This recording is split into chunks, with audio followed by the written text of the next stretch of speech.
stage, please. Then we have Borhene, who is the CEO of Shipa Delivery. Then we have Mr. Puneet Mishra, who is the head of supply chain at BMA International. Then we have Mr. Shailen Shukla, who is the head of logistics at Jumbo Electronics. Then we have Mr. Nikhil, who is from Vinculum Group.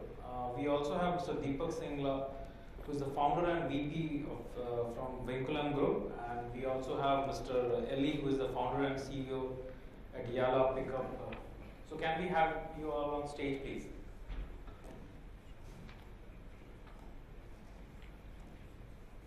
So we will follow a different format. So I will be here. So and then audience, I will request if you can participate more, because this is, I think, bothering most of us.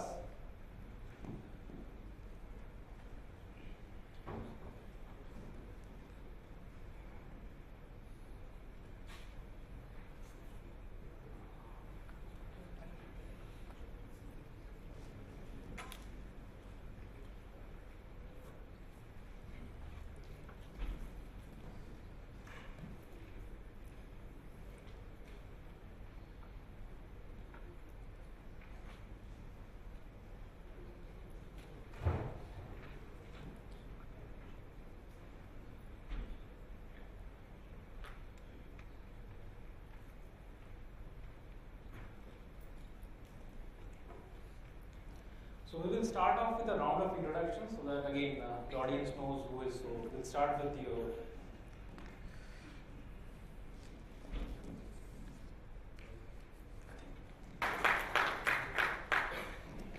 So next we move on to the panel discussion on the Omnichannel thing.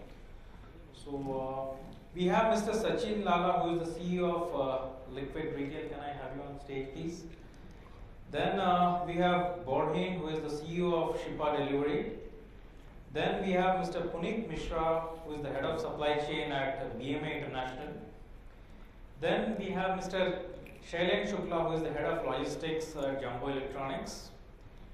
Then we have Mr. Nikhil, who is from Vinculum Group. We also have Mr. Deepak Singla, who is the founder and VP from Vinculum Group, and we also have Mr. Elie, who is the founder and CEO at Yalla Pickup. So can we have you all on stage, please?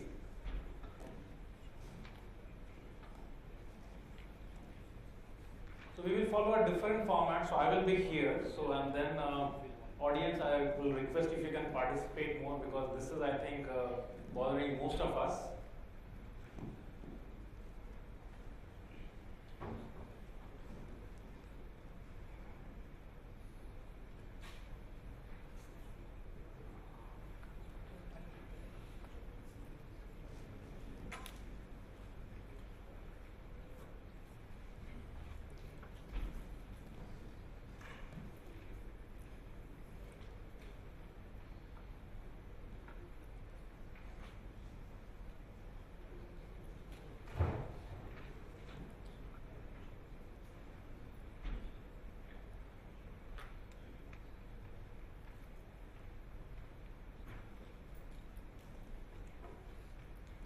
So we will start off with a round of introductions, so that again the audience knows who is. So we'll start with you.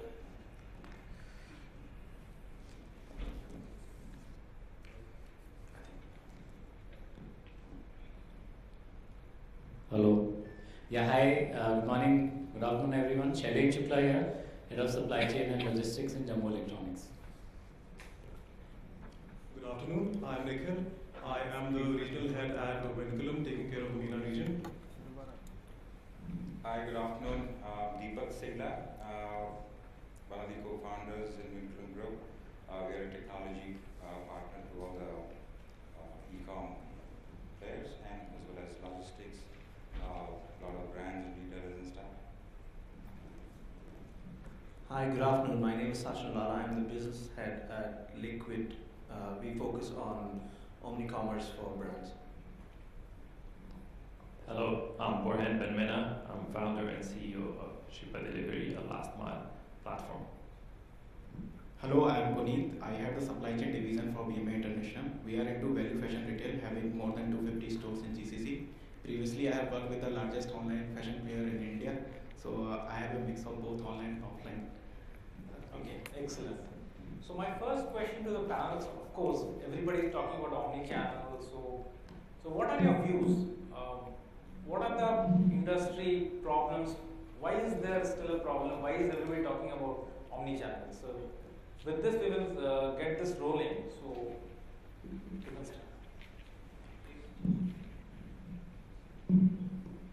I think the biggest struggle right now with the omni-channel is that there's a fight between the grey market and the official distributors. So whatever you found earlier in the markets of data, imported without any warranty goods, have actually gone online now. So in all the marketplaces, you'll find the same data dealers selling all those goods. So their prices are obviously lower than the authorized retailers. So the authorized retailers for Sony or the authorized retailers for Samsung, they have to follow the RRP set by the principals. So I think the struggle is there because people are obviously looking for deals when they go online. So they don't care if it doesn't have warranty.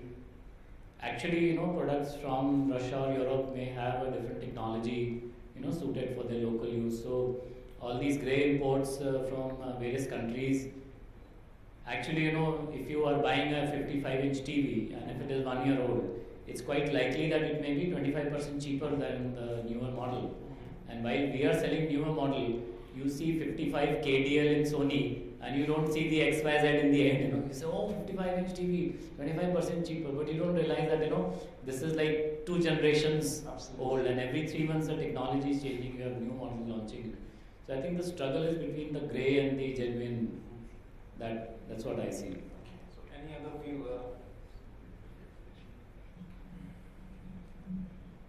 Hi. So we normally deal with a lot of FMCG clients, not electronics. And I think the biggest challenge that at least we face is the brand teams itself. I think while the end shopper and the end consumer sees one journey and they are trying to buy a product, within the company itself, the brand teams, the e-com managers, the distributors, for some odd reason are not on the same page. And while they are all treating it as their own segments, so brand teams are trying to focus on their own brand, distributors trying to get the product across, e-com manager is trying to do ROI conversations, the end shopper is saying, I'm buying a product, I don't really care if it's online or offline. They all have different agendas that need to come together. And while the region is talking omni-commerce and omni-channel, today we are at omni-channel because all the channels are talking separately. The day we all start talking together, we'll be able to provide an omni-commerce solution. Well, this question is more to the industry, and because we're on the other side of the table, we provide solution to all these problems. So obviously we hear these things from all the brands and retailers that we work for. And so in having worked in over 13 countries as we operate as of now, we hear that all over the place. Again, the challenges are around the inventory, how to allocate inventory for each of the channel, how much to allocate, there will be peaks happening, how to price it right, what is my pricing strategy that I follow for each channel. So when we go omni-channel, obviously the objective is to provide a consistent experience to the end customer, and so they're all obviously going to buy from the marketplaces where it is considered as discount stores rather than some platforms communicating the brand story. So in fact, there's a number of problems that we see across the industry, and as a technology platform, as a technology partner to all the industry leaders, we got to find a solution out of technology, and technology obviously would be able to solve it for you. Also in the delivery of solution, I'd like to build on what's been said in terms of omnichannel. I think the challenges are twofold. One is mostly technology driven and how to bridge the online to offline, and when it comes to inventory, knowing where the goods are, where you can fulfill them from. And the other one is obviously operational. It's not easy necessarily to turn a shop into a warehouse. So people who are good at selling in stores are not necessarily good at fulfilling from that store. So we've seen this challenge with some of our clients, but I think omnichannel is here to stay, and people are pushing the concept even further in terms of how they can use their endpoint. Recently we saw Borhene and Nordstrom in the US trying to use their shops for returns, not necessarily just for their own goods, but returns from any retailer, just to drive footfall. So I think that integration online, offline is happening. It's slower than everybody expected, but it's I would like to take it from a customer eyes. Let's imagine we have a customer who's young millennial. Her name is Zara, and she is looking to buy a pair of jeans which she has to wear next day in an event. Now, her entire customer experience journey is going to pass through 4 moments of truth. The very first moment of truth. Today's millennial, they do a lot of research before buying anything. Absolutely. And while she is sitting at her home, Zara is on the social media. If my brand is not ubiquitous, she cannot discover those beautiful pair of jeans on the social media platform. Then obviously that could be one of the challenges that we have to look into it. Let's assume that we do a good job and she finds that there's a beautiful pair of jeans which is available in a nearby store. She doesn't want to take a chance. Then here comes the second moment of truth. When she tries to enter steps into the store. Now, as a brand, am I able to recognize her as a customer? Because she has been shopping with us for a very long time. Am I able to give her a contextual experience when she enters into the store? What things can go wrong here is, first thing is the price that we have shown online. There's a price mismatch what we have shown in the shop. That could have been one of the problems. Second thing is the size which she is looking for, that size is not available. So how do we take care of these kind of situations? So is my store staff can still have a visibility, the size is lying anywhere in the store and still can deliver? Assume that we do a good job. Then based on the purchase history, there are a lot of hyper local promotion that we are talking about it, right? We know that if we can sell another top which is in the trend to Zara with a 10% discount, she would like to buy it together with the jeans. Then here comes the third moment of truth when she goes to the checkout counter. Imagine this promotion which was given to her on a mobile app. Your point of sale are not updated with that. That could be one of the friction points. Again, ease of payment. So that is the third moment of truth. Assuming that we have done a good job so far, we are entering into the fourth moment of truth. And this is called the post-purchase experience. And this is where the most of the things can go wrong. Please don't take me wrong. Even after having a best of the technology and process, things can go wrong. Absolutely. Very first thing, as Heba explained in her presentation, like having those kind of communication, timely communication, when your product is expected to arrive. And let's say the delivery happens and the right size is not still delivered. Now here lies an opportunity to turn this bad experience into a great one, and the organization commitment and the organization environment needs to show that kind of support to deliver this great purchase, post-purchase experience. So all this put together, I would say, when we talk about the omnichannel, all these frictions, we have to eliminate all these friction from 4 cycles of, this entire customer journey. First thing is, you should be ubiquitous, you should be present anywhere so that customer can discover you. Second thing is, customer can buy anywhere they would like to, whether online or offline. Third thing is, you should be able to fulfill from anywhere, whether it is the store inventory or the your warehouse. And fourth thing, which is very important, they should be able to deliver anywhere or return from anywhere. So that's the overall nutshell. Now, the second question which I had is, see, today every customer is different. And the thing is, gone is the era of a mass product kind of a thing. So everybody wants them to be treated differently. And when it comes to omnichannel, it poses a bigger challenge because again now we have to treat each customer differently. So that calls for more of a personalization. So how do you handle that? Because this is costly and this actually is a problem for the industry. So what are your views on this?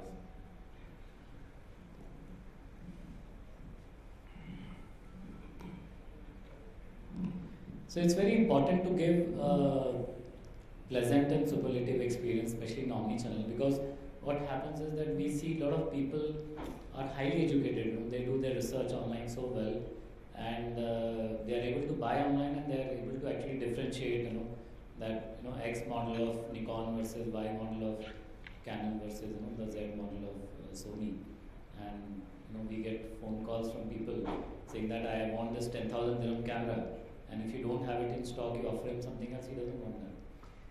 Now, on the other side, there are people who say maybe love photography, but they don't go into the technicals. They are like those typical people who ride a car, and if the ride quality is good, they don't care if it's a 2-liter engine or a 3-liter engine.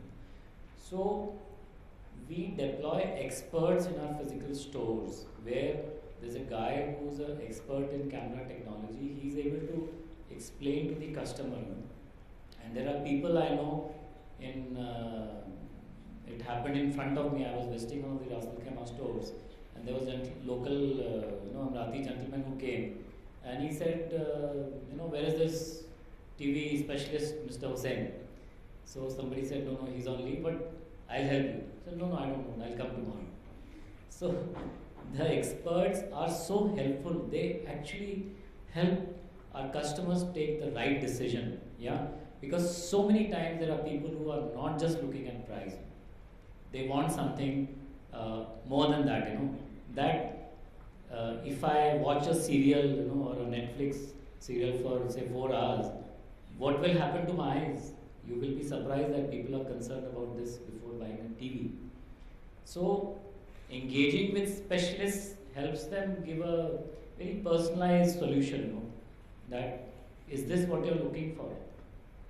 And so whether a Bose home theater or a Sony home theater, it's not just a question of money. It's what that person is looking for. So, and people are willing to change their brand preferences. So someone comes looking for say X brand, and when he realizes that there's something else, maybe cheaper or better, or looking at the specs, what I'm looking at how many megapixels, and does it have a universal changeable lens. So all those things matter. So giving a personalized experience to these people with technical experts is very important, which unfortunately is not available online. Any of the viewer?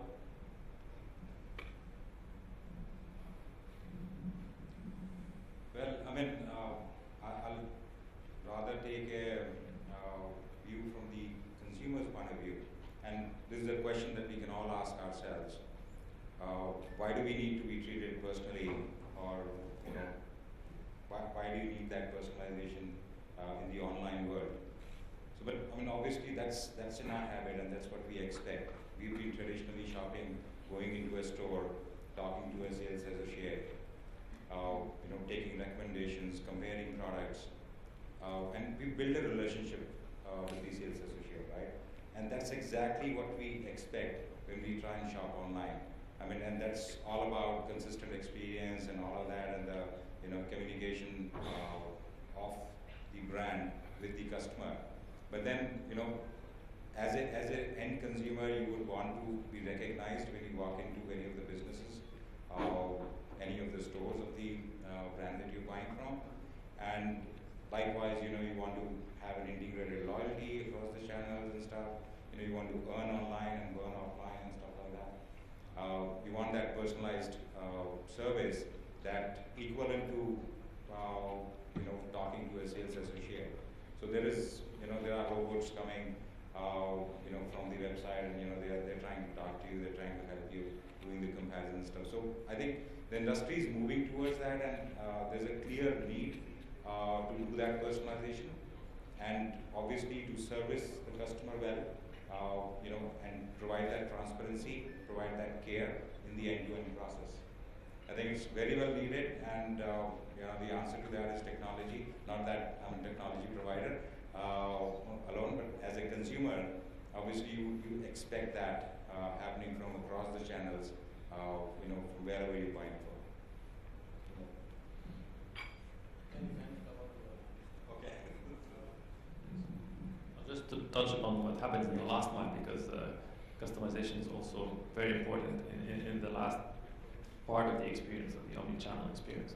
And it's all about leveraging technology to give that customization at the edge, because you need to have a very robust process and system in the back. You cannot afford to have different process and system for everyone. But this is why sort of using some recent technologies around machine learning and things like that allow you to customize at the edge without incurring too much of a cost.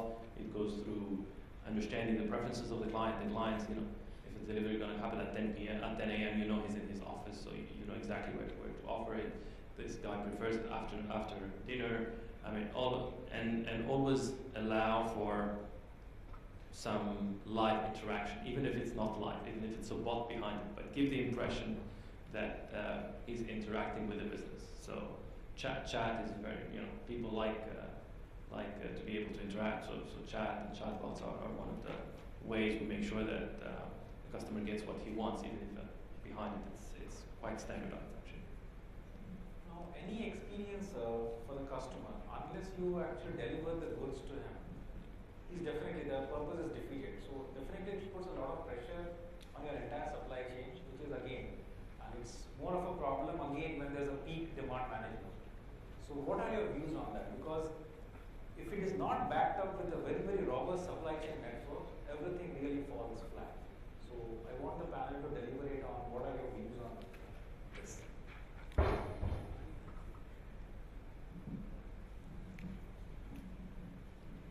So you can't be very far away when you say logistics is very important. And I'll give our own example. You know, last Friday we had a very horrible experience. We gave certain products to certain couriers, and you must have read in the newspapers, all the deliveries were horribly delayed. And I mean, I don't know if there was anybody who was delivering in time. So the big ones, the small ones, the medium ones. So it's very important. And White Friday was known to us. It didn't strike like an earthquake or lightning. So 70,000 shipments a day are happening in such a small geography. We could have done something to, you know, be ready, be prepared, probably Ben would have also felt the pressure and the pain, and you know, so it really defeats the purpose. You know, there were so many cancellations. It pains for you to see that, you know, unlike the industry, most of our orders are prepaid. So which means people are you know, reposing their trust in you, and paid orders getting cancelled is a crime. So, you know, and to the extent that we were forced to deploy some of our own bikes and trucks, and, you know, we finished whatever was left off, we took it back, and we realized that, you know, customers are happy getting goods directly from our own bikes, and we've been running the bikes since then. So the last mile is very important, and gradually the customers are moving towards faster deliveries. And I was reading a Business Insider study where 70% of the customers said that in this world of Me Too's, where all the goods are like similar dresses, similar TVs are available across various online platforms, what would prompt you to buy a website X and not website Y? All of them said free same-day shipping. So something like, you know, Amazon Prime, or, you know.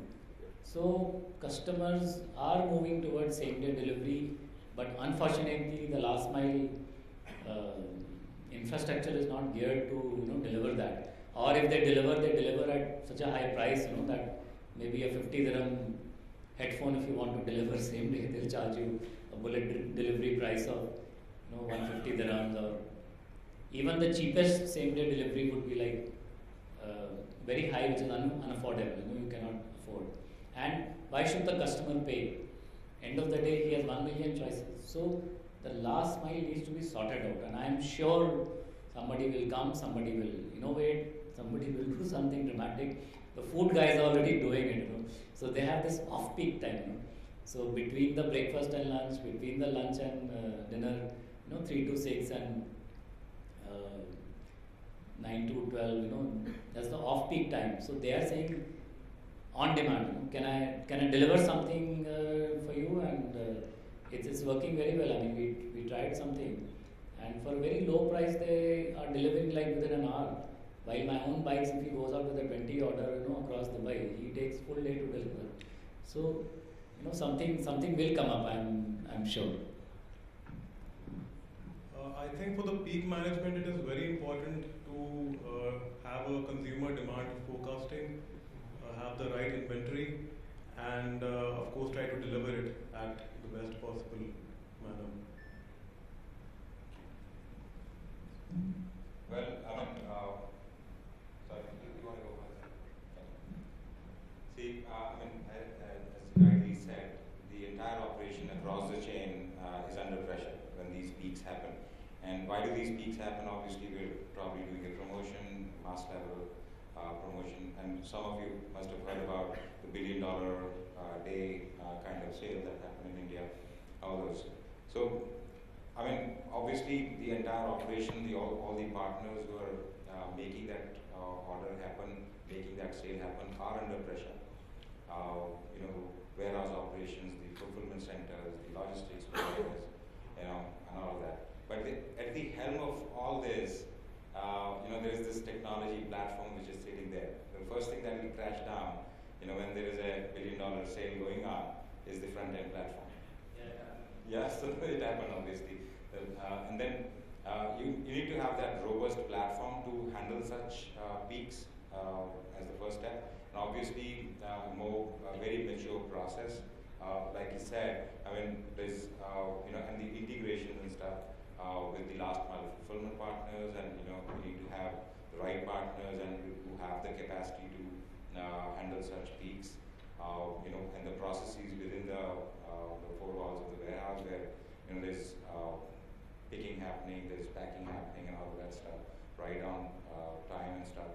So there's a lot of expectation that end consumer places onto the platform, and believing that this will be delivered on time, and the promise will be delivered right across the supply chain.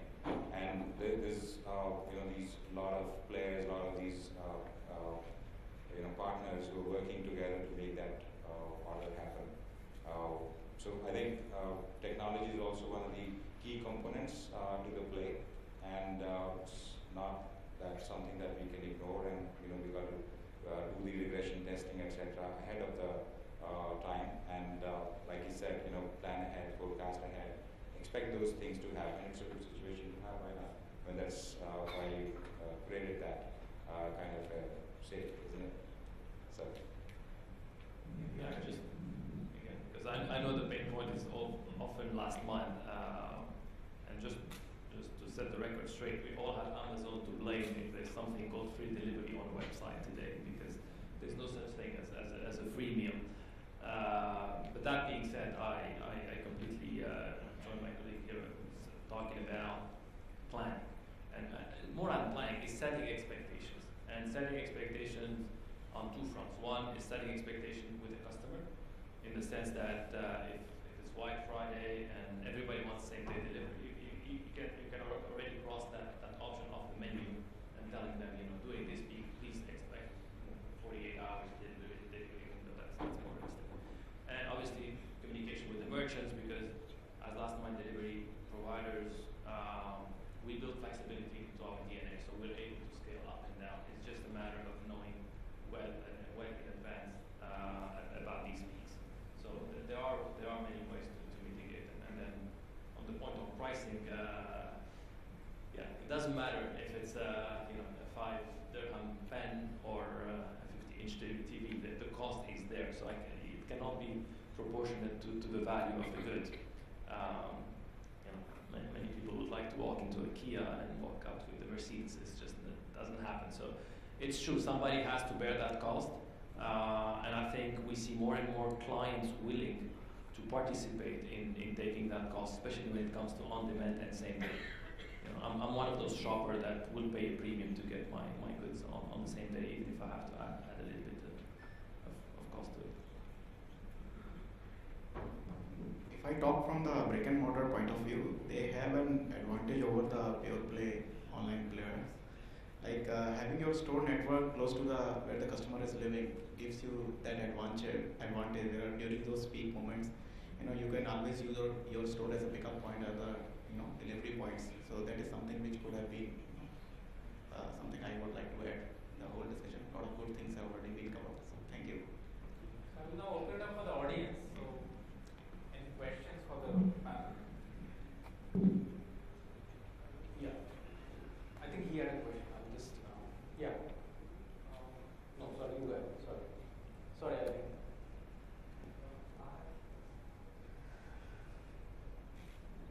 Hello, good afternoon. I have one question on the last part. As I understand that the same day delivery concept is becoming a challenge, and for me also, I'm planning to do a same day delivery in my current ecosystem. But what I'm facing currently challenge is about we have some kind of a mixed match of products to be delivered. Fewer electronics, fewer non-food, fewer food. So sometimes what happens is I just need to know in advancement what care we can take in terms of last mile, where my food product, because last mile when I say to same day delivery, though it takes 4 to 5 hours or 6 hours for delivery, but my food items get damaged, again the deliveries come back.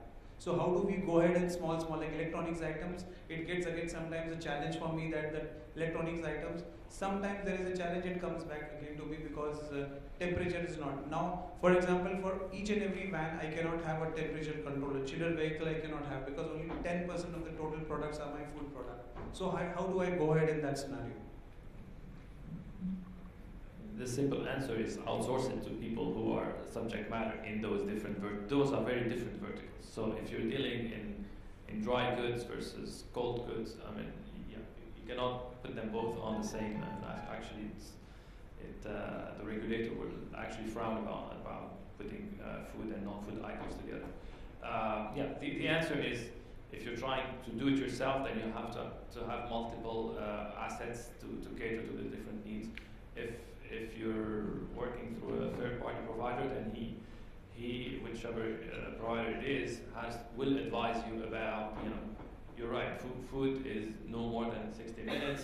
If it's fresh food, some non-perishable can be a bit longer, but those really follow a different process. They're usually refrigerated and etc. So. Same day is possible. So same day is being done today. I think it's becoming.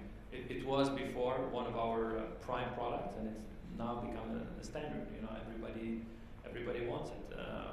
It's just a matter of obviously there's a little bit of extra cost associated to it, and a very rigorous process because one delay in the chain has butterfly effect. So you have to be sometimes rude even to a client, telling him, if I have to leave, I said I'll come at 12. My part of the bargain is I'll be there at 12, but by 12:15, I'm gone either because there's another client behind you, another client behind you. So.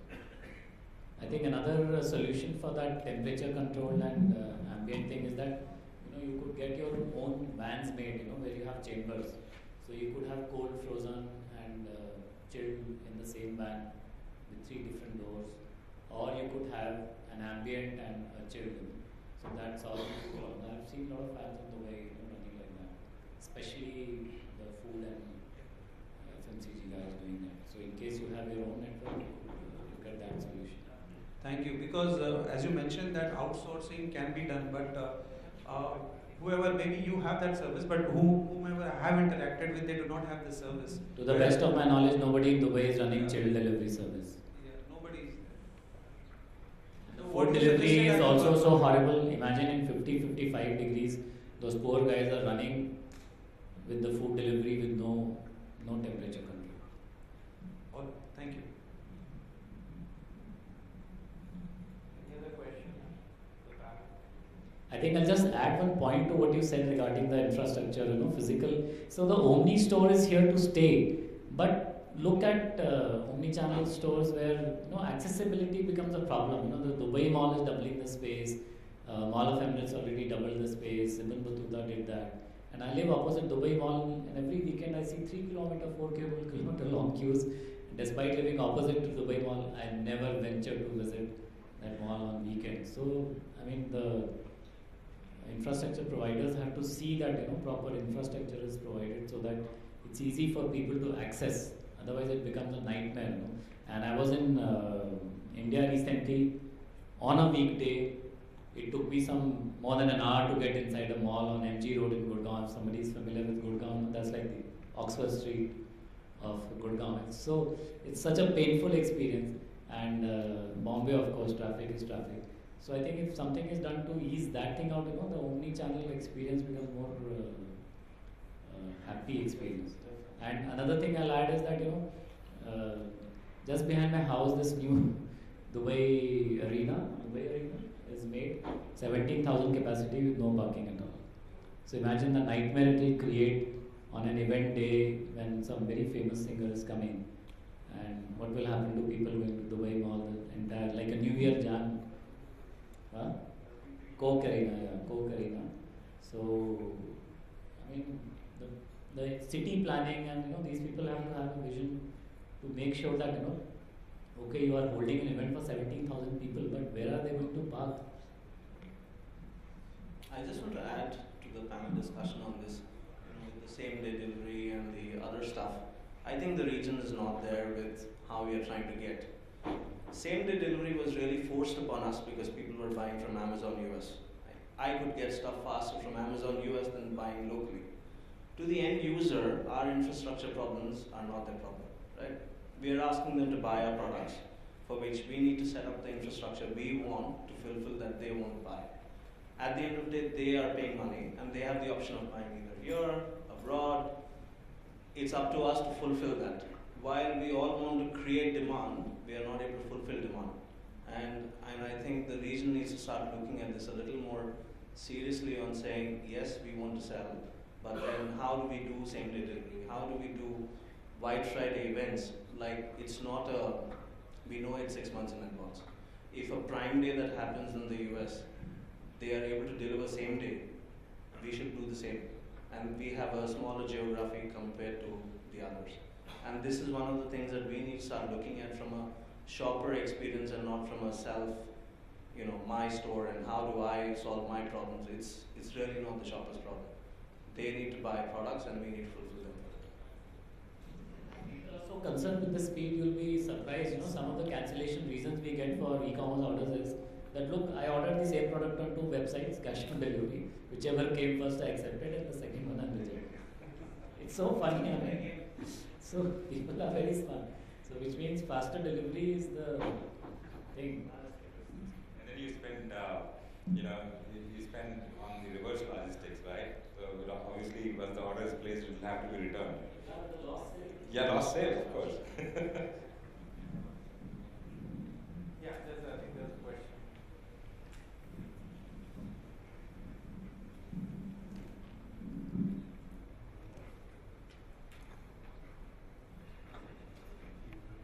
Hi, my question is to Mr. Elie. Nowadays we see a lot of last mile delivery companies coming up. Like, for example, if I compare e-commerce companies, say 50 opening in 1 month, I can see 100 last mile delivery solutions company opening up. And then we have a situation where there are 2 guys, say, without any proper software, they're running 50, 100 motorbikes. So how do you cope up with this competition, and where do you see your company, competing with all these people coming up? I'm Borhene. I think Elie was supposed to be on the panel, but he's not. But I'm guessing the questions for me. Yeah, you're right in the sense that if you think about last mile, on the face of it, the barrier to entry seems relatively low. Just get a few drivers and one supervisor, and off you go. That's all fine until you run into trouble, and until people start asking, what for traceability. So now, where's my good? That's, a lot of people you have to call and wait for the follow-up, somebody to call you back, and from there I think the customer experience really deteriorates. So it's true. There's a lot of competition. I would say there's competition that pulls us forward and encourages us to invest in technology, in improving the customer experience, in working with our merchants on new solutions. And there's a lot of competition that honestly is not worth looking at because it's very tactical. they come and go, very frequently. But it's an area that requires quite a lot of investment. So if you think of it, actually the barriers to entry are quite high. The systems are very complex. You have multiple parties. It's a B2B2C. So you have an end customer, you have an end consumer who's very demanding in terms of experience, in terms of flexibility, in terms of visibility, and then you have in between the merchants who's also demanding otherwise. I mean, price keeps popping up as being a determinant factor because nobody necessarily planned to spend that much on logistics. And now actually we see a lot of retailers increasing the share of logistics spend just to make sure that they get the right customer experience, because e-commerce compete between themselves. So the last mile experience becomes a differentiator. If you consistently can deliver on a same day promise, all of a sudden that TV that you could buy from two different sites sounds more appealing from somebody who delivers on the same day. So yeah, at the top it's not very competitive, but it's very demanding in terms of investment in physical and more importantly technology investments that you have to make. Add something on this. Like traditionally, if you see that logistics was always a back-end game, and with this new age commerce and we are talking about omnichannel, last mile becomes very critical, where your brand interfaces and goes to the doorstep of the customer. So obviously you need a different mindset, and any new industry which comes up, you will always find a lot of players trying to grab that opportunity, trying to ride on that wave.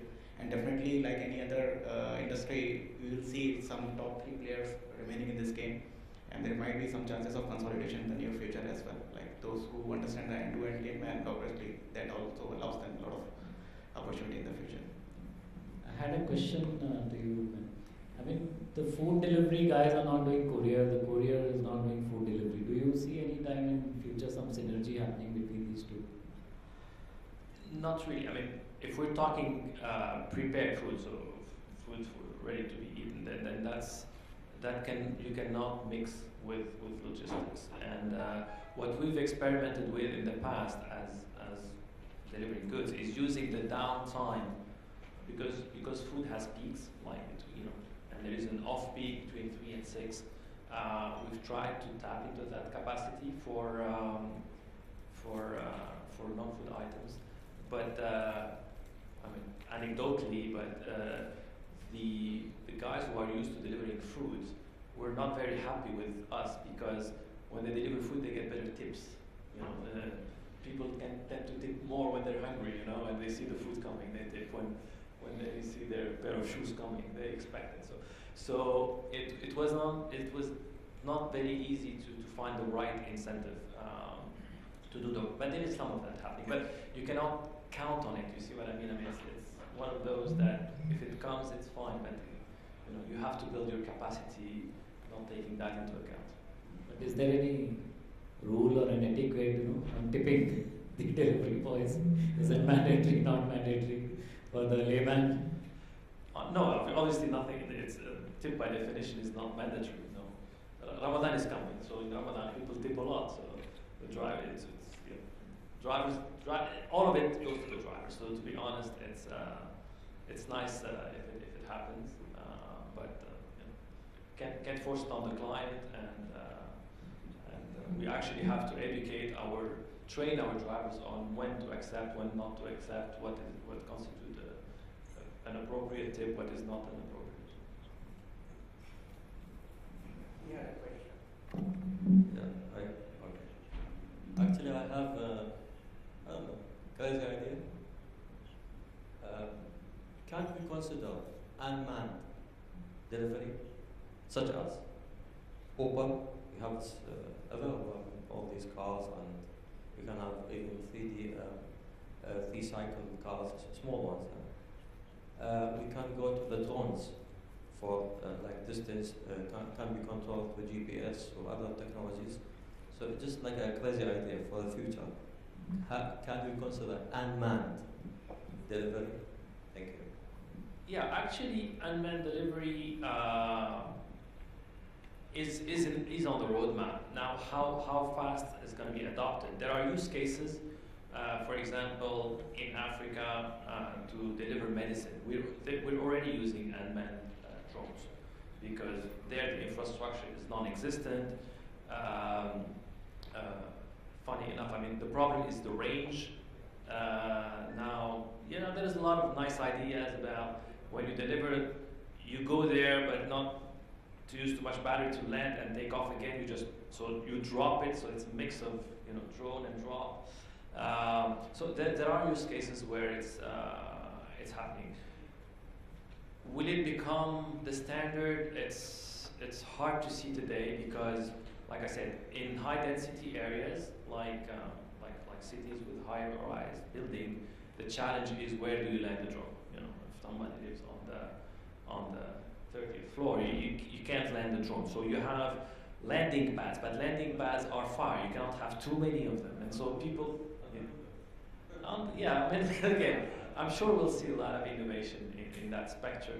And then there's the challenge of the range, which is for remote areas where, for us as last mile delivery, that's where we incur the biggest costs, when we have to deliver in a low density area. That's where personally I'd love to use drones, but they don't travel that far. So there are ideas of doing these recharge, intermediary stations where the drone will take a few legs before he gets there. Then you have the problem of the size. It cannot be one package at a time, otherwise it's not very efficient. So believe me, that's not a crazy idea. It's a fantastic idea. I think a lot of people very smart people are working on it. We will see. We keep our eyes open. Any innovation that makes sense to develop commercially, we'll jump on it. It's just that in this particular part of the work, it's still early days. Plus, there's the regulator, which I haven't mentioned, about flying. Here you can fly even laser drone. You cannot fly. So, some people will be early adopters, and I'm sure once the concept gets traction, it will be deployed more massively. Well, the technology is on its way, like you said, and quick workaround to what your vision is.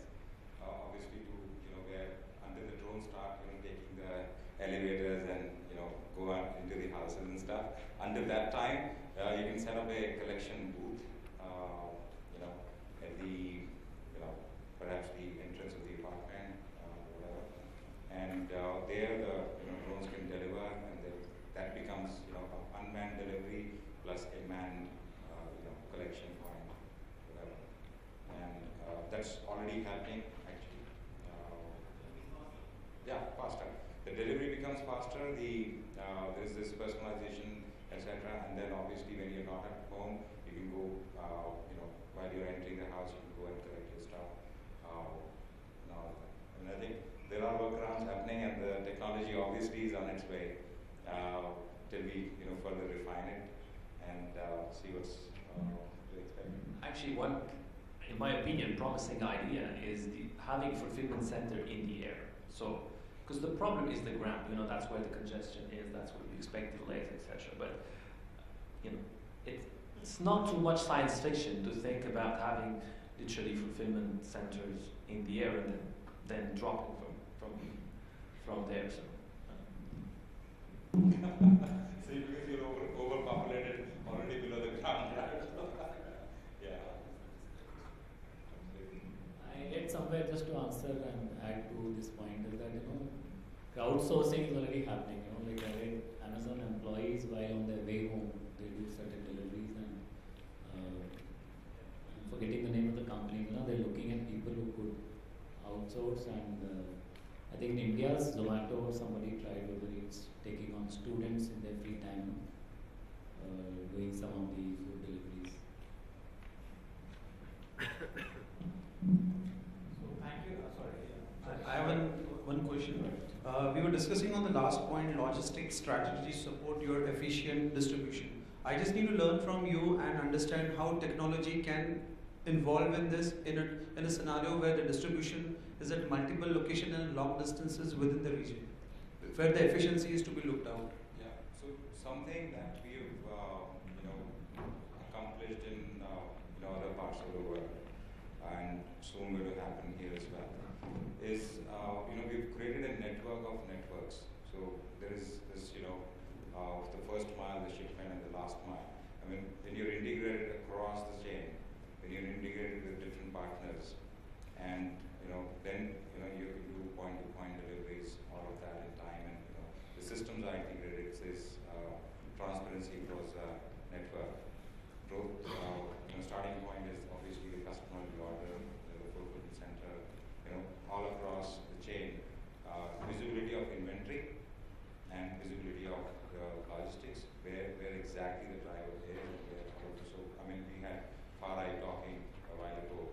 So we're integrated to these such platforms as well to find out and provide that traceability to the end consumer as well as to the business.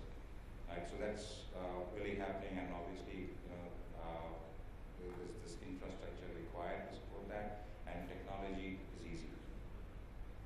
So it's more dependent on the infrastructure and the partners specializing on those kind of stuff, and integrating into them, and technology wise is very easy. Hi, I'd just like to make a comment about what the gentleman just said about the hovering warehouse. Actually, that is already patented by Amazon, and that technology exists. It's just not being deployed as yet because they have some airspace issues and some security aspects associated with it. So it actually exists. The second technology Amazon also has a patent on is the drone flying to a customer's house and scanning the house itself and seeing if there's some things that need to be replenished, and they sort of reorder themselves, or actually suggest to the customer that you need to actually get those things on your own. So there are these things that are under wraps right now, but they have patents on them, and they'll probably be launching at some future date. But this is definitely not science fiction. Interesting. So thank you, gentlemen. It was a pleasure hosting you. So we break for lunch now, and we start at 2:30. Thank you.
Section of today's agenda.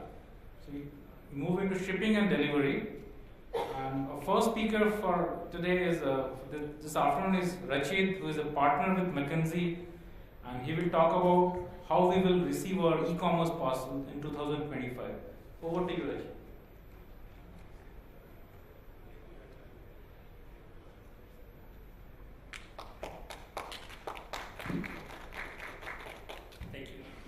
Thank you for the introduction. Is that the... So, I think this is the forum to talk about e-commerce, and that's the forum to talk about how this is going to affect us, how this is going to evolve in the next, say, 3 to 5 years, right? And if we are to leave you with a few key messages, right? If we are to leave you with a few key insights, after having worked with most of the e-commerce players, most of the giants across the world, the bottom line here is that e-commerce will continue to grow. It has been growing very healthily. It will continue to grow. Right? It's mostly the cross-border e-commerce that's gonna witness the most successful growth and most successful push, right? And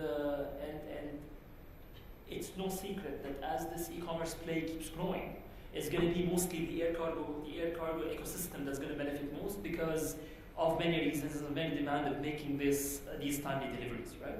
However, there are also a lot of myths that are associated with e-commerce that needs to be demystified in the process so that we can identify where the value is and can really understand how companies like you, logistics, or e-tailers, or e-commerce players can essentially extract most value. So, I think when we say e-commerce, when we talk about e-commerce, the automatic reaction is, this is Amazon, this is Alibaba, it's JD.com, right? This is these massive, massive players, right? But in reality, e-commerce is way bigger than that, and it touches our lives in ways that we just do not comprehend fully yet, and it touches every single aspect of our lives, right? Now, if you just take a bird's eye view on this particular sector, it has essentially been growing by more than 20% over the past 15 years. Right? So imagine it's an industry that's essentially doubling in size every couple of years. Right? Now, that historical growth rate is also expected to continue in the future. And in the future, we expect the e-commerce growth to keep going at around 10 to 15% annually. And that's not about to stop anytime soon. We genuinely believe that this growth rate is going to continue all the way until e-commerce achieves a 20% share of total retail, right, of total goods sold in the world. Now, with that being said, and with this growth story being said, another thing that is extremely interesting is that the Amazons and Alibaba of the world, these massive giants and super giants, are not going to be the ones that are going to be growing the fastest going forward. They will still be growing healthily, but they are going to be superseded in terms of growth by others, much smaller e-tailers, much smaller brands, the Nikes, the Adidas, the other brands in the world. Right? And this is only normal because the super giants and the marketplaces of the giants and super giants of the world have perception issues, are starting to face perception issues with the broader consumer set. Right? This includes reliability, quality, economic equity, and so on and so forth. Right? So as you can see, we will start seeing other players that are coming into the market that are going to be growing at healthier rates. Right? Now, this being said, this is not a license to essentially say I will brush the giants and I will not look at the giants, but I will look at the smaller parts of the e-commerce set, right? The giants and the super giants are still going to grow to achieve something around 50% of overall traded volumes, right? But it's unlikely, with the dynamics that we know about, this dynamic that we've seen there, it's unlikely that they will achieve ultra supremacy or ultra dominance in the market, right? So as you can see, they've grown from around 14% in 2010. They are today at 27 and at 41%, and they're expected to still grow marginally to reach 50%, right? But that is where it's going to stabilize. And this is where the e-commerce, the share of e-commerce in the retail is going to achieve 15%, and we believe that that's also where it's going to stabilize, right? We don't foresee a universe where all the retail or the majority of the retail is going to move away from the brick and mortar universe to the online channels. Now, with that being said, we mentioned that the biggest consumers and the biggest gainers, of this e-commerce push are not going to be these marketplaces. And indeed, what we're seeing that the brands, the mid to high tier luxury brands, are essentially the ones that are making the most push into the e-commerce space, right? They can command much more influence, they can command much more appeal from social media onwards, right? And this is becoming a very important channel for retail, for sales, for trade, right? So today, going to Instagram, for example, Instagram is being seen as a platform of selling goods, right? If you look at Nike, for example, Nike did around 18 to 20% of its sale in 2018 via social media. So they go online either through influencers or through their direct social pages, and then there's a click to door kind of functionality whereby you essentially take the consumers from a simple social browsing experience to essentially pushing sales through the social e-commerce, right? Now this is way more than Amazon can claim. Amazon does not have that followership. Amazon does not have that depth, that increasing penetration in terms of how do they essentially convert social visits, social views, social clicks into purchases.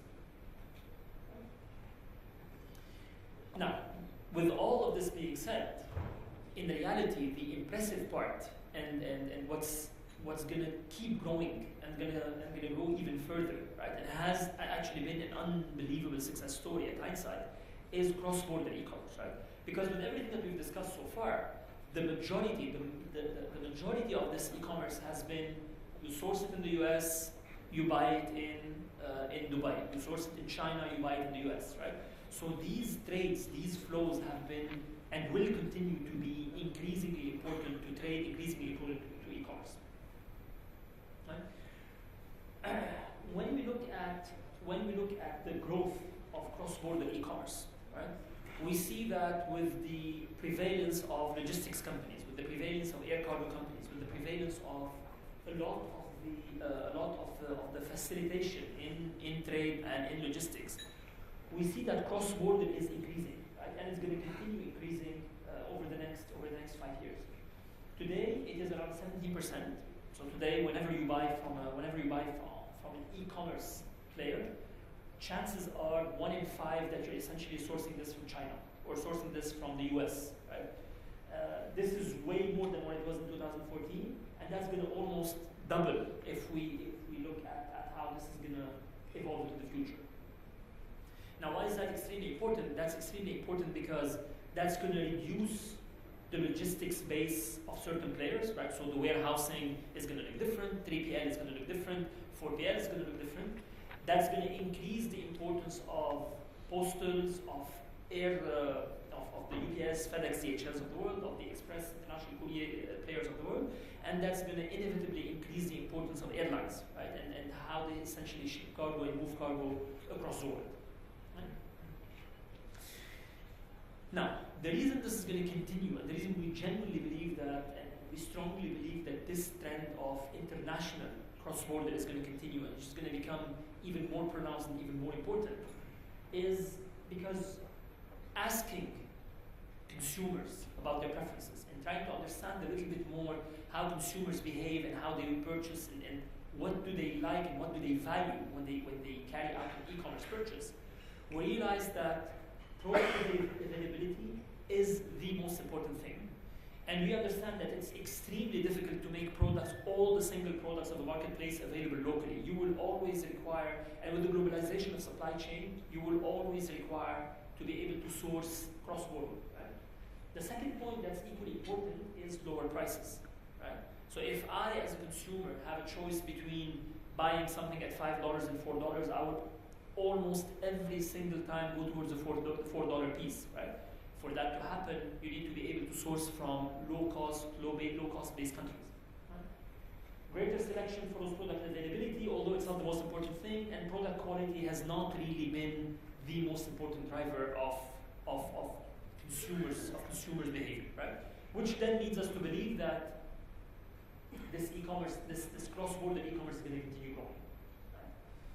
Now, as you also said, not everybody is equally going to benefit from this, and not everybody is going to equally be able to capture that trend of e-commerce. What we see is that brands in general, right, are the single most important winners out of the entire thing. Whether we're talking about fashion retailers or whether we're talking about high or low value brands, right? And the reason they're going to continue capturing more and more market share as you go forward is because of the drivers that we've seen before. It is because people want more availability, they want more variety in what they can buy. Right? They want to be able to buy these brands at no matter how marginally cheaper, but they want to be able to buy them cheaper. So this is gonna be a new outlet for the mid to high end brands to essentially push their products down into the consumer and down to the end consumer. Right? This is just to say that, regardless of this, is just to say that for the giants and for the super giants, the cross-border type of selling is going to become also is and will continue to dominate their sales. Right? And that's an example of a Chinese super giant, which is Alibaba or AliExpress, in Russia. Right? So today, when you look at where Russia is sourcing most of its parcels from, and where Russia is doing most of its e-commerce from, it actually happens that around 40% of whatever e-commerce happens in China is sourced, in Russia is sourced from China. Right? So that's just a case in point, and we have many more examples of how this cross-border trend is gaining ground, how this cross-border trend is becoming something that's extremely important and extremely relevant for the different players in that logistics field. Right? Same thing for Amazon, although at a less pronounced rate, right? Because Amazon still rely massively on its US market, given the ability and the propensity to pay and the available and the purchasing power of the US market. However, as you can see, it is also making very important strides in everything that is cross-border. Now, this also brings us back to the point that cross-border is going to change the way logistics is being carried, and cross-border is going to change the way you guys will interact with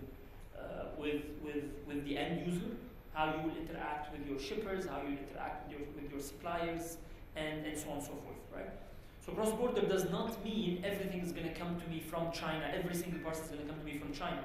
Cross-border essentially says that I will have a big chunk that is still carried out in the country of origin, but you're going to have more discrete shipments that are going to have to be handled locally, right? So instead of me sending 2, 3, 4 containers of goods into the UAE for local consumption, what will happen is I will be sending more through Emirates or more through Etihad, smaller parcels, but a larger number of parcels which are lightweight, which require different handling requirements and which require a different approach altogether to its supply chain. Right. Now, this being said, and having talked about cross-border and its importance, I think the question on everybody's mind is, fine, this is fantastic, conceptually that's beautiful, but what does it really mean for me in terms of top line? What does it really mean for me in terms of market and in terms of how much can I tap into that market, right? And is it sustainable? What we see is that cross-border is essentially a 5 billion shipment or 5 billion parcel market annually, right? Now, the majority of this happens in the APAC region, including China. So the majority of the cross-border e-commerce generates and is consumed in the APAC region. Right? Europe is Europe is a distant second follower, and North America is a third follower. Right? So these are the three areas where the majority of cross-border e-commerce is happening. Right? Now, of course, there are flows between the different parts of the world, but that essentially shows that the flows from APAC to Europe and APAC to North America still dominate the trade routes, right? And these volumes, despite the recent change in the trade policy that the US has started imposing, despite many of the protectionism that we see, there are very strong and active trade lines that still go from APAC all the way to Europe and North America, which trump by far anything that is across the rest of the world. Right? Now, with this being said,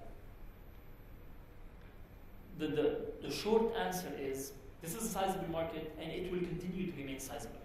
Now, within that market, we see that while the current domestic winners are books, sports and leisure, toys, household appliances, the future of this market is going to move more towards jewelry, watches, two-man handling, furniture, food, home and garden, and what have you, right? And the reason this is going to be the case is because brands are making more inroads into e-commerce. They are becoming more prevalent into e-commerce. People are actually looking for brands online increasingly so. Right? This will continue, so that's the push. That will also continue consolidating the fact that consumer electronics, health and beauty, and fashion are going to remain and continue to remain as cross-border winners, right? And then eventually we will see, and we might actually see some growth into pet food, car parts, milk powder, right? But this is really a far-fetched scenario into the future, right? However, what will really win as a cross-border type of categories will be the consumer electronics, will be fashion, will be health and beauty, and we're starting to see some of these things, right? So we're starting to see Apple relaxing some of its sales of iPhones and electronic products across its global store, right? We see Amazon making a very strong push on electronics across its global stores, right? So this is not something that we expect to unfold the next 10 years, but that's something that we're already seeing. That's something that's just going to continue and accelerate in the next 10 years. Right? Now, again, going back to the beginning of the session, we said that the main winners and the main links in e-commerce is essentially going to be air cargo. Right? And the reason we believe this is the case is not because of what we see today. Right? What we see today is postals, Post, Saudi Post, all of these local postal players. We still see them shouldering the majority of trade, right? That still happens via airlines, but that happens via spare capacity of airline, right? So you don't go buy particular slots, or you don't go actually reserve and dedicate particular slots for that. So whatever you can put in the belly of the cargo, you're going to push. And 70% of the e-commerce that happens cross-border today is carried out by postal unions or by the post, right? The DHLs, Aramex, and what have you of the world only carry 5%. Other airlines and other ways of shipping through airlines, other freight forwarders, other smaller express players capture the remaining 10% of the market. Right? However, we believe that this is going to change drastically. We know that the 5 billion, as we discussed earlier, we know that this is going to grow, and that has very healthy growth rates of 10 to 15% annually. The biggest loser in all of this is going to be the postal players, right? And we're going to discuss why. But postal players are expected to stagnate and actually probably lose market share as we go into the future. The biggest winners are expected to be the airlines, right? Through freight forwarders, through CEP players, right? And through other types of 3PL integrators. Other modes are going to continue growing, like road and sea. They're going to continue growth, especially for intra-regional flows, and wherever road makes more sense than air. And the express air, the express air, and the DHLs, FedEx, of those are also going to grow, but they're going to grow also at more moderate rates.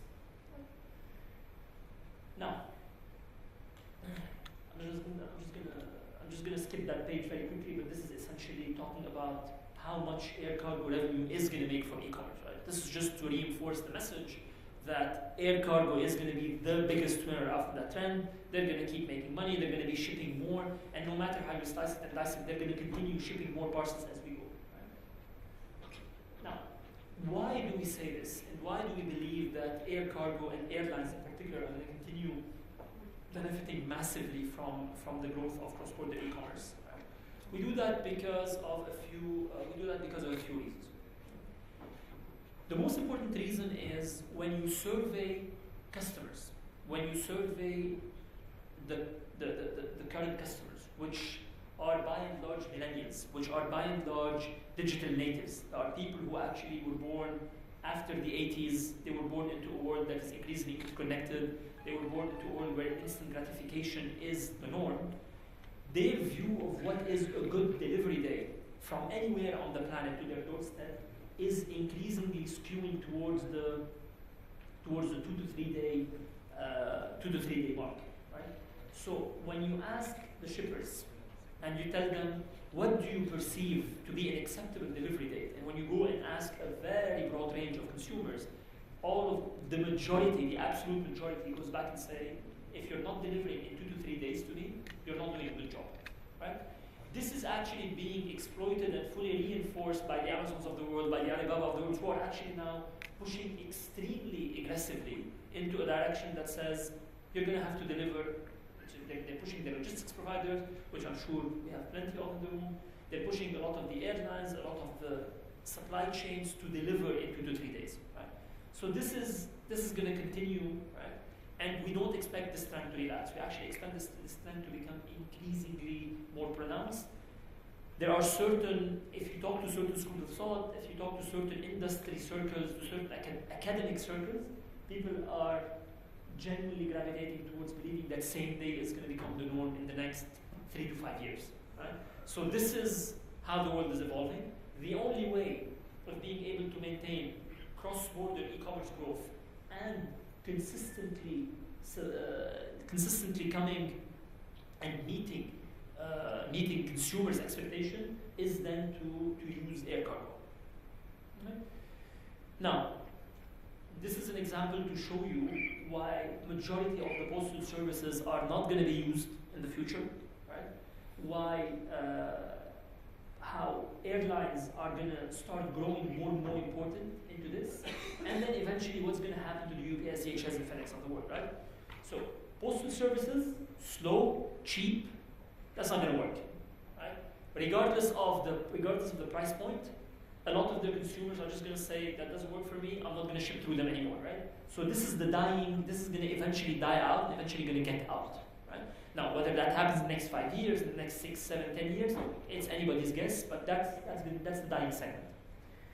The intercontinental parcel delivery, this is where I get the airlines, where I get the 3PL, the freight forwarder, to essentially play a more effective role, are going to see an increasingly more important growth, right? And they're going to become increasingly more dominant into the logistics sphere, because they simply manage to match the price with the delivery, right? So they're essentially airlines are going to use their bulk capacity, their belly capacity, which is practically cheap for them, which is practically free for them. They're going to be pushing more through belly cargo, right? And that's going to actually benefit both the price and the speed. Right? The UPS, DHL, FedEx of the world are going to remain the fastest. That's also going to come at the price, right? Because DHL has a flight that is has a fleet that is dedicated to CEP, right?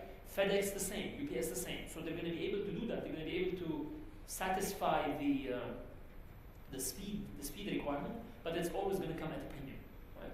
And there are already talks among the integrators around what segments of e-commerce do we really want to be present in, right? So do we really want to continue serving the super giants and the giants that are increasingly pressuring our margins, that are increasingly pressuring our delivery, our SLAs, or do we now move towards the second and third tier e-commerce player? Right?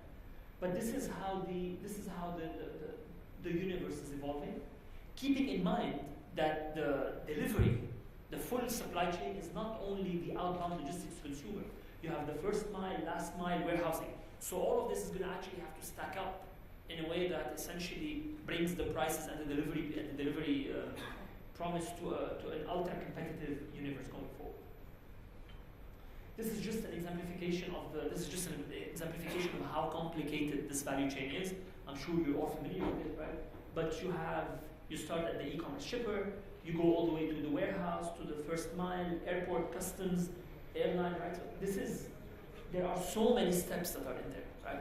And pushing and saying, I want same day, 1 day, 2 to 3 day delivery is putting increasingly more strain on that value chain. And it's putting increasingly more requirement for integration. Maersk, a few days ago, launched what they call the Maersk Logistics, which is essentially you as an end user do not see any of this anymore, but you as an end user are now promised a 2-3 day, whatever it is, right? So logistics players overall, especially the large one, are recognizing the opportunity of creating transparency and creating integration across that value chain. Right? And also, for a lot of you who are in the domestic distribution market, the reverse logistics, right? Because that's also a big issue, right? So it is estimated it's estimated that 30% of the logistics of domestic players are reverse logistics. So what do I do with that? Right? How do I essentially bring it back to the e-commerce? How do I store it? What do I do with it? Now, with this being said, I think it's only natural that you're going to be seeing more and more competition from the airlines, right? The airlines are now making very important pushes into becoming integrators, into becoming freight forwarders, into becoming logistics solution providers, right? Singapore Airlines is doing it, Lufthansa Cargo is doing it, right? The AIG is a group of airlines that's also doing it, right? So this is just going to continue, and that's actually going to get an additional complexity to your already complex universe and additional competition to your already complex universe. So in a lot of cases, your line haul, what you call the line haul, what you call the mid-tier mile, you used to use them as suppliers, they're going to become your competitors at the same time, right? So that adds just a tremendous layer of complication on top of the already complicated logistics. So I think then the question for each one of you is, how do you where's the opportunity in that universe, right? There's plenty of opportunities, but what then is your ability to capture?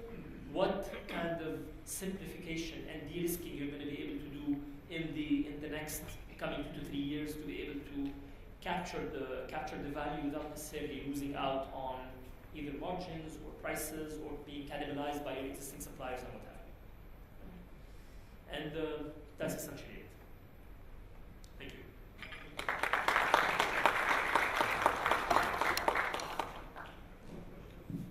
Any questions? We'll take 2 questions. Yes. Sure. Yeah.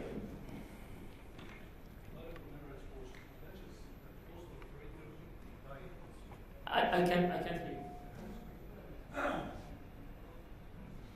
My name is Tarek, I'm from Emirates Post. Yes. Just a couple of slides away, you mentioned that postal operators or the postal companies they're going to die, or they will lose prominence. Yes. Yes. Could they not reinvent, or they can? Actually, what could they possibly do? It's a very good point. Actually, DPDHL is an example of reinvention, right? Because as I'm sure you all know, but DHL was originally Deutsche Post. DHL was originally the postal operator of Germany. What they've done is they've reinvented themselves into an express player, right? So what's going to come? Look, what will work for you as a postal player is the breadth and depth of your network. You have massive networks, right? What's going to play against you is the speed at which you can deliver. So if you can actually work with the UPU, or if you can work with your suppliers to essentially create I know in the Emirates you have the EMS, you have the Express, you have whatever, right? But if you can actually play on creating preferential, right, or differentiated type of services, then there is no reason why you will not be able to compete with the likes of Singapore Airline Cargo and what have you, right? But it's contingent on your ability to reinvent yourself into that particular universe. Thank you.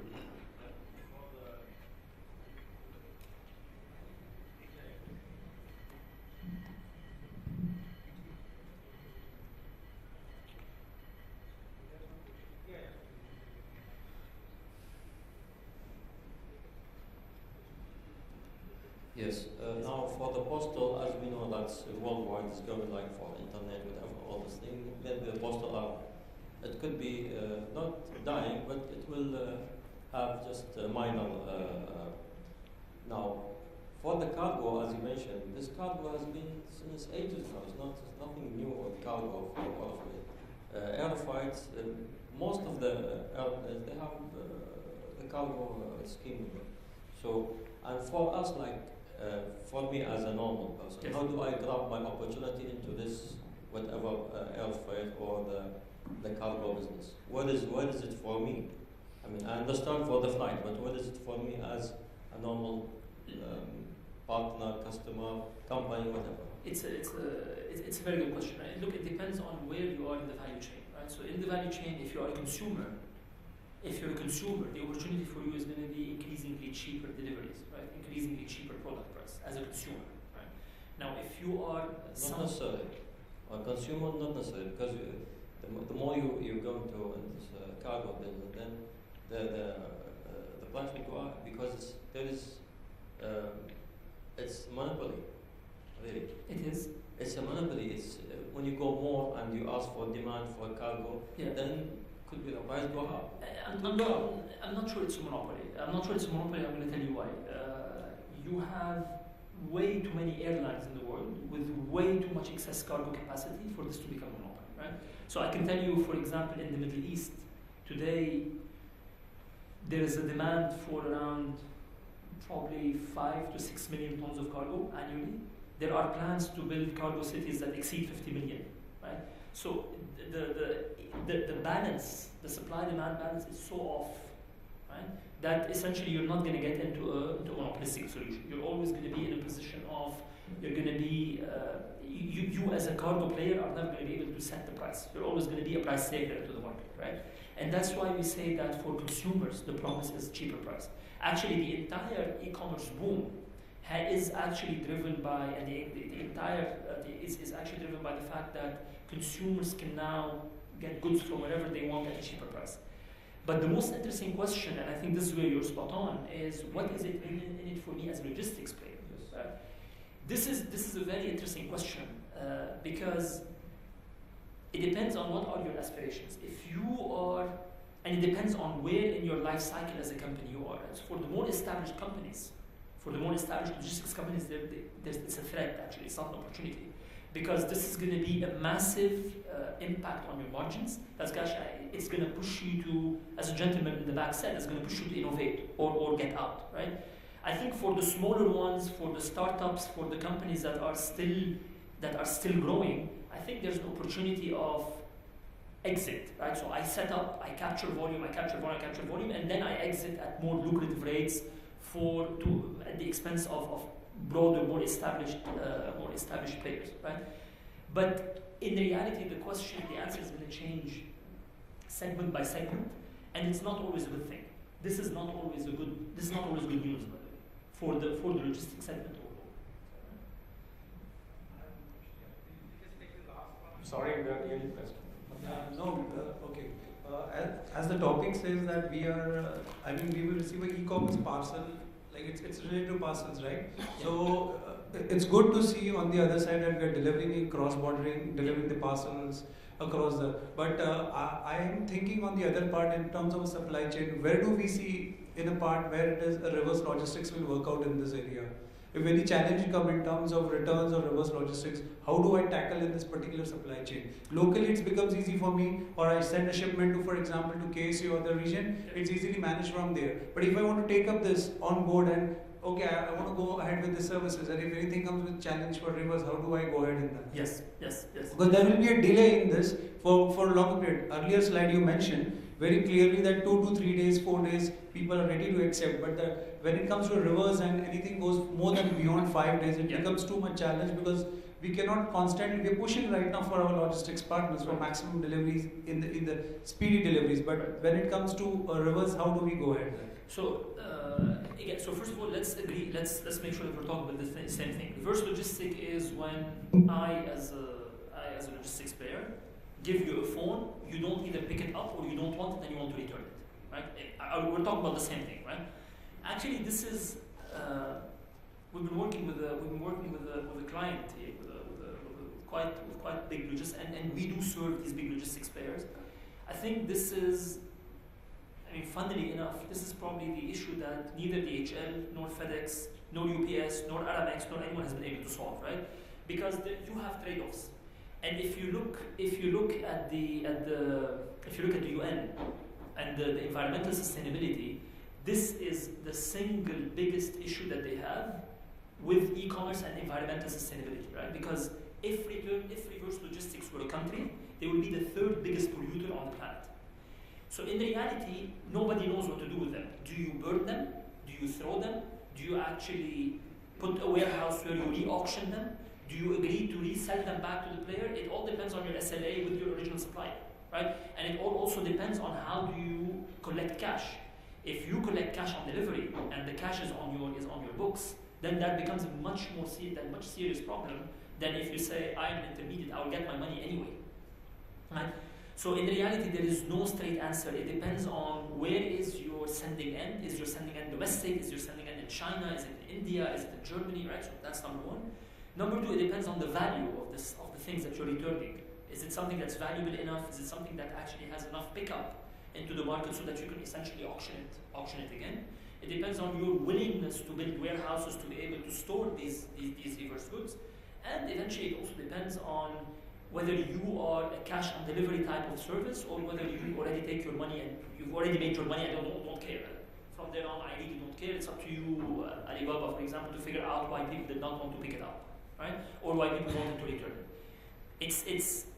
I know it might not be the answer that you're expecting, but you have all of this spectrum of options from saying, I burn it, all the way to I return it, and somewhere in between where I say I'll sell it. I'll actually reverse auction it. And it really depends on